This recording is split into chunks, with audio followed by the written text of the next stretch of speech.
Hi guys, what's up? It's Adam here, aka Irish Welsh Celt, and today I got episode 2 of Not So Popular. I was pretty happy with the response I got from the first episode, so hopefully we can do even better. Last week I showed you my Russian League time side. This side is popular enough, but again not so popular as the title says.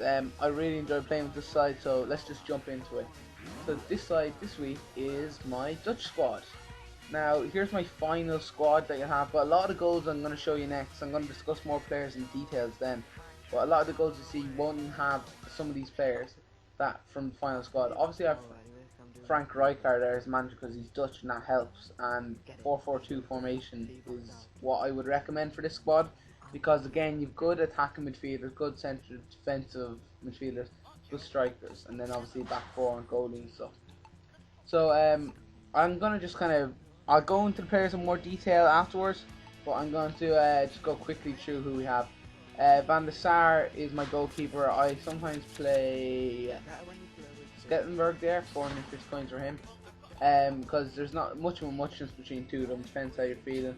Left back, unfortunately that's the one very weak point to the Dutch team. There's no gold left backs for the team, so you're stuck with this guy here. Centre backs, there's Heitinga and Matt Hybson, who I play at the moment.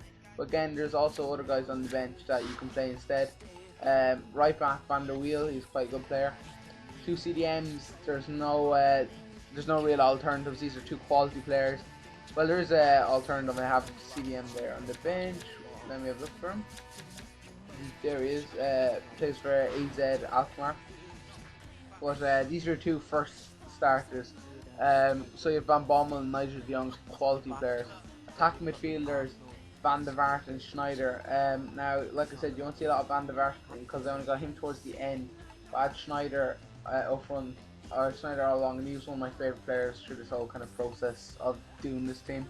But before I had Van der Vaart, I was playing a kind of mixture. You'll see here, I'll show you my players. I was playing Seedorf there sometimes. I got Seedorf for 1,000 coins with 70 something contract on him, so I was pretty chuffed with that.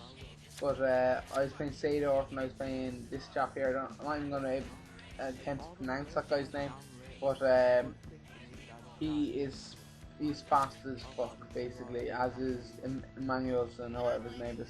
So really quick. And also sometimes I played Elia there. Elia's injured at the moment, but yeah, Elia is your only 5-star skill player in the team, I think, for anyone looking to do their skills, but generally most of the players all have 4 stars, so that'll do some people. Up front, I have Van Persie even, sorry. Van Persie was my last purchase to finish off the team. Obviously, you could get Robin for the team if you want to finish it off fully, but you're looking at another like 50 grand on top of the price, and it's not really kind of feasible to do a video about whatever over 100 grand team. So that's kind of what I have at the moment. Anyway, so I'm gonna just jump to the goals and we'll go into more players and details then. Okay guys, now let's get into some of the goals here. Now a lot of goals you see are scored again very early, when before I had Van Persie and Van der Vaart, so there's not a lot of goals by them, and there might be one or two. Some I have to say, when I started this squad, I kind of looked at the strikers and I thought Huntelaar and Kaut, they don't look like they are all that, but I'd say Huntelaar, as you can see in the side right there, was my star player for me.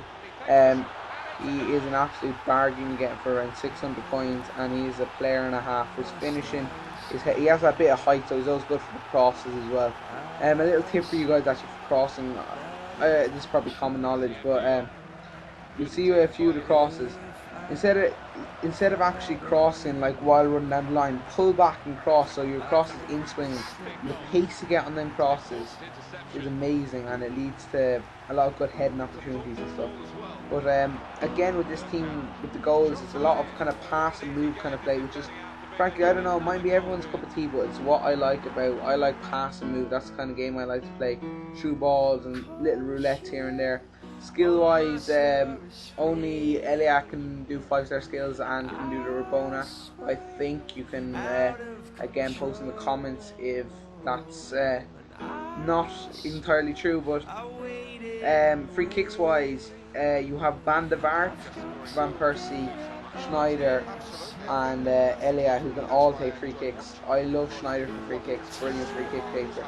Again, his shot is powerful as well. So if you're looking for any long shots, go for Schneider for some long shots. You get some venom in them, I'm telling you. Definitely. When you're building this now, it is a really good squad. I would recommend doing it. The only aspect of it which kind of let it down was the defense. Now I said this last week about my Russian team, but it is another weakness. Like, they're brilliant going forward. It's what I love about the team, but the defense really lets them down. Like you seen there in the setup, their only left back you can get. There's Buma as another left back, an option. I didn't have him, but they're all, there's no goal left back. Obviously there was Gio Van Bronckhorst, but he's retired now. That lets it down. And centre backs Mahuysen and Heitinga are only 79 and 80 respectively, so that's a nice little chip there, by the way. So they're not the best rating. The right back is 77. So you would have to play 4th back. I wouldn't risk playing 3 at the back because, again, I wouldn't like having. I wouldn't like leaving them open to that risk. Now that's why I like playing the formation. I do play 4-2-2. You can play 4-1-2-1-2 is also another good option for the squad. But I wouldn't play a rigid 4-2-2. Because again, with your 4-1-2-1-2 or your 4-2-2-2, you have the CDMs to kind of protect the back, which are vulnerable at times, especially to counteract. They don't have the best pace, but yeah, like you have Van Bommel there or Nigel Young, they're both quality players, and yeah, they do a really good job of protecting the back four. I like the 4-2-2 formation, 4-2-2-2 even. Maybe I got that wrong. But yeah, I like that formation because as I seen someone's posting, I was looking for a formation for one of the new squads that I'm building on now, and someone posted that 4-2-2-2 is almost like the perfect formation because you have your 4 defenders and your 2 CDMs which are dedicated to defending. So you have 6 players there that are dedicated to defending, that's what they're going to do. And then you have 4 players who are dedicated to roaming forward. So it's not like in a rigid 4-2-2 formation where you have players in the midfield that are they have to do both defending and attacking. In this formation, when you're playing that, you have specific roles for each player, and I think it's easier and the team works better as they kind of hold. You don't really get caught in the counter attack, which tends to happen with some of the other formations. The only thing about this now, like I said, I did get Van Persie in the end, but at the start I had Van Nistelrooy as a backup. I've seen him in a few goals here, but he is not exactly my cup of tea, I have to say. But that's the end of the video, guys. I'm going to wrap it up there. Thanks for watching, and please give it a like. When we get 50 likes, I'd love it, guys. Talk later. Peace.